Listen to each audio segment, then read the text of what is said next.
अस्सलाम वालेकुम and welcome to जोर का जोड़ T20 वर्ल्ड कप 2024 स्पेशल और मैचेस का सिलसिला शुरू हो चुका है। Eventually this T20 world cup has begun. Inaugural match हो चुका और यूएसए कनाडा, ऑब्वियसली पाकिस्तान में ज़्यादातर लोग या तो सो रहे होंगे या अभी अभी उठे होंगे जिस वक्त वो मैच शुरू हुआ।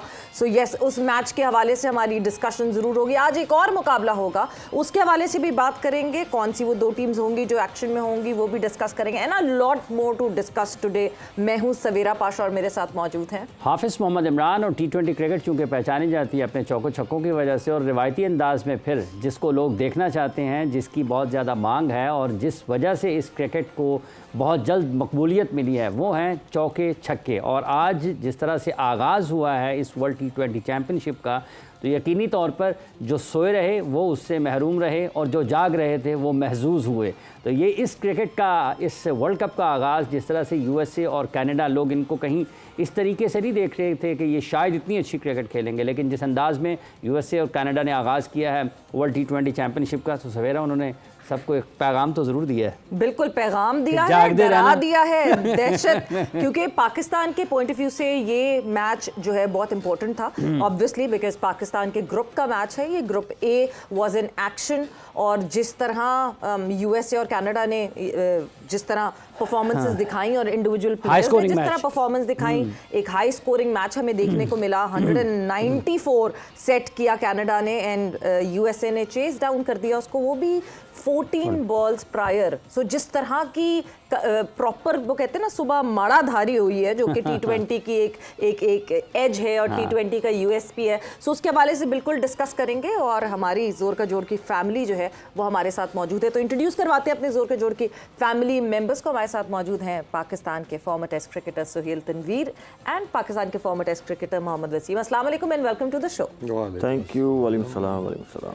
सो सबसे पहले obviously it was Canada versus USA. Obviously उसकी मैच समरी पे नज़र डालते हैं और देखते हैं कि कौन किसने शाहकार किए और किस तरह क्या परफॉर्मेंस हुई। बिकॉज जब आप कनाडा और यूएसए की बात करते हैं तो आधी से ज़्यादा टीम जो है वो हाफिज या तो ओरिजिनेटेड है इंडिया से, ओरिजिनेटेड है पाकिस्तान से, फिर ओरिजिनेटेड है वेस्ट इंडीज से। बिकॉज लेकिन जैसा भी है वो जो क्रिकेट उन्होंने खेली है, पाकिस्तान तो बात करता है 200 रन करने की, लेकिन आज जैसे आपने बताया कि 14 गेंदें कबल ही 197 रन ऑन बोर्ड टिका दिए हैं।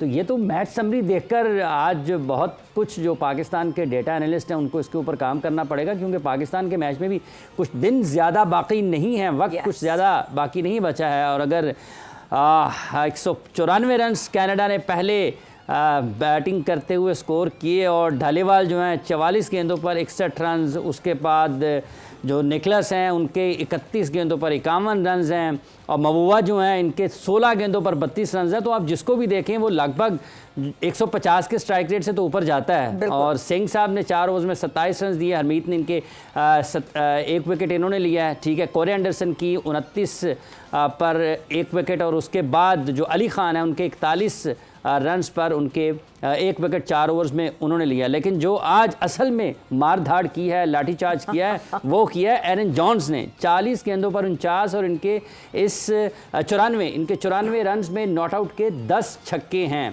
तो 46 गेंदों पर 65 रन जो हैं वो एंड्रीज घोष के हैं। और उसके बाद पटेल साहब ने बिल्कुल रन बॉल 16 गेंदों पर 16 रन स्कोर किए। ये 16 गेंदों पर 16 रन के बावजूद 14 गेंदें पहले मैच ख़त्म हुआ है।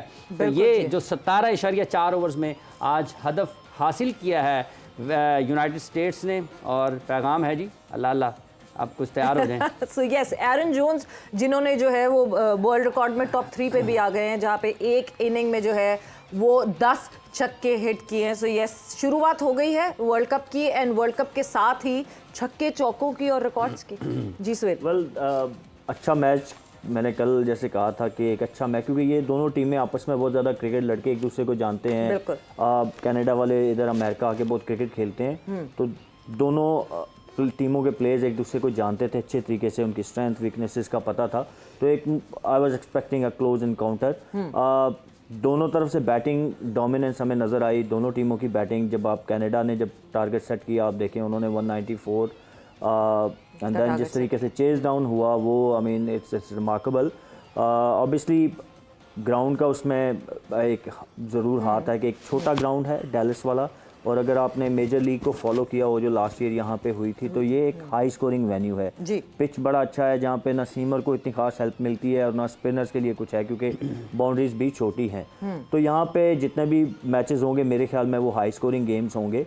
बॉलिंग मेरे ख्याल में दोनों टीमों के लिए एक वरिंग साइन होगा, स्पेशली यूएसए के लिए मैं कहूँगा, क्योंकि यूएसए की टीम जो है एज़ कम्पेयर टू कैनेडा वो ज़्यादा उनके पास बेहतर ऑप्शन हैं, एक्सपीरियंस प्लेयर हैं। उनकी जितनी भी बॉलिंग लाइनअप है आप देखें, उन्होंने कहीं ना कहीं क्रिकेट CPL हो, लीग क्रिकेट खेली हुई है एज़ कम्पेयर टू कैनेडा, क्योंकि कैनेडा में फैसिलिटीज़ बिल्कुल भी नहीं है। वहाँ पे अगर आप देखें तो अभी भी कोई प्रॉपर क्रिकेटिंग फील्ड नहीं है वहाँ पे। 3 से 4 महीने तो सूरज दिखता जी एग्जैक्टली वहाँ पे बर्फ। उस हिसाब से अगर आप देखें तो कनाडा ने एक बड़ा अच्छा शो पुट अप किया है और उन्होंने शो किया है कि ये किसी भी टीम के लिए जो है वो वॉक ऑन द पार्क नहीं होगी। Every team has to play the best cricket to beat them. But in general मैं कहूँगा कि अच्छा आगाज़ हुआ वर्ल्ड कप का, जो एक शायकीन क्रिकेट T20 में देखना चाहते हैं, छक्कों की बरसात, बाउंड्रीज की बरसात। बट एक चीज़ क्या ये कहना सही होगा कि वो कंडीशंस इतनी लुक्रेटिव थी या फिर दोनों साइड से बॉलिंग अच्छी नहीं हुई? बिकॉज जब यूएसए और बांग्लादेश खेले थे तो इतने हाई स्कोरिंग मैचेस नहीं हुए थे। यही वेन्यू था, डैलस का ही ग्राउंड था, यहाँ पे हाई स्कोरिंग मैचेस हम अगर एक्सपेक्ट कर रहे हैं तो may be the bowling of both side was it definitely. मैं वही आगे मैंने कहा कि बॉलिंग वीक लिंक नज़र आई दोनों तरफ की, और स्पेशली मैं फिर वही बात करूँगा यूएसए की, क्योंकि अली खान हैं, उनके वो नटवर हैं, ये वो 2-3 लड़के हैं जो CPL हर साल खेलते हैं, वहाँ जाते हैं, तो मैं उनसे बेहतर परफॉर्मेंस की एक्सपेक्टेशन कर रहा था एज ए बॉलिंग यूनिट। तो बॉलिंग बिल्कुल एक वीक लिंक, हमें इनएक्सपीरियंस नज़र आया दोनों तरफ से बॉलिंग में। अगर आप देखें कि जिस तरह से जॉन्स ने बैटिंग की, मैं उनका वो स्कोरिंग वो मैप देख रहा था, तो सारी बॉलें उनको वहाँ पे फीड की गई जहाँ पे वो मारना चाह रहे थे, स्ट्रॉन्ग पॉइंट पे, गुड लेंथ पे बॉलिंग। किसी ने उनको यॉर्कर नहीं की है, मेरे ख्याल में हार्डली एक यॉर्कर किया गया है उनको, वो मारते गए और वो मार खाते गए। तो वो एक बॉलिंग में इनएक्सपीरियंस हमें नज़र आया, दोनों तरफ से आया। अब ये आगे वाले जब बड़ी टीमें खेलेंगी इस वेन्यू पे तो हमें बेहतर आइडिया हो जाएगा कि आया कि ये वेन्यू है ही हाई स्कोरिंग या कि ये इस मैच में बॉलिंग जो है वो उसकी भी कमज़ोरी नज़र आई। बिल्कुल वसीम साहब, ये एक पहलू है कि आपकी जो कंडीशंस हैं वो अलाउ कर रही हैं, आपको इजाज़त दे रही हैं, फेवरेबल हैं बैटिंग के लिए, लेकिन उससे फ़ायदा उठाना उसका दूसरा पहलू है। स्किल तो बहरहाल अपनी जगह पर फिर रहेगी। इस अगर एक पहलू को देखें, जैसे अभी सवेरा ने जिक्र भी किया कि यहाँ पर बांग्लादेश और यूएसए के मैचेस हुए हैं, लेकिन वो हाई स्कोरिंग मैचेस नहीं थे। देखिए उसमें एक तो डिफरेंस क्वालिटी ऑफ बॉलिंग का आ जाता है। जैसे कह रहे हैं कि दोनों टीमों में नज़र आया कि बॉलिंग उस क्वालिटी की नहीं थी, लेकिन जो एक अच्छी चीज़ जो इंटेंट नज़र आया हमें बैट्समैनों की जानिब से, ठीक है, अब कंडीशन जैसी भी जितनी भी फेवरेबल हो आपको, लेकिन वहाँ पे आपको इंटेंट चाहिए होता है, आपको शॉट्स मारनी होती है वहाँ पे। ये नहीं कि आपकी जोन के अंदर बॉल आया तो सिर्फ आपने वो हिटें मारनी है कि अपॉर्चुनिटी आ गई तो उसको आपने अवेल कर लिया। It's all about creating opportunities. दोनों टीमों में नज़र आया है कि जिस इंटेंट से बैट्समैन खेले हैं और जिस टेम्पो पे ये मैच हुआ है ना, वो थोड़ा सा हमारे लिए है। उस चीज़ को अगर हम देखते हैं कि हर बॉल पे ऑलमोस्ट समथिंग वाज हैपनिंग। होता है ना कि दो छोटी टीमें खेल रही हैं तो एक्सपेक्ट करते हैं कि थोड़े से टिमिड रहेंगी, थोड़ा अंडर प्रेशर खेलेंगी, उनके बैट्समैन ज़रा टाइम लेंगे, लेकिन जिस तरीके की फेयरलेस क्रिकेट वो खेली हैं दोनों टीमें, और स्पेशली उसके बाद में देखा जब यूएसए को जिस तरीके से वो चेज़ कर रहे थे, तो आई थिंक ये एक अच्छी चीज़ उनके लिए है, दोनों टीमों के लिए, कि आगे डिफरेंस आ गया क्वालिटी ऑफ बॉलिंग का। क्या इनके जो बैट्समैन हैं ये इसी इंटेंट के साथ तो डेफिनेटली आई थिंक ये खेलेंगे, लेकिन क्या ये प्रेशर लेंगे दूसरी टीमों का? स्पेशली अगर पाकिस्तान को देखते हैं तो पाकिस्तान को जो एज है वो बॉलिंग का ही मिलेगा यहाँ पे, क्योंकि पाकिस्तान ने इतने रन्स खा लिए।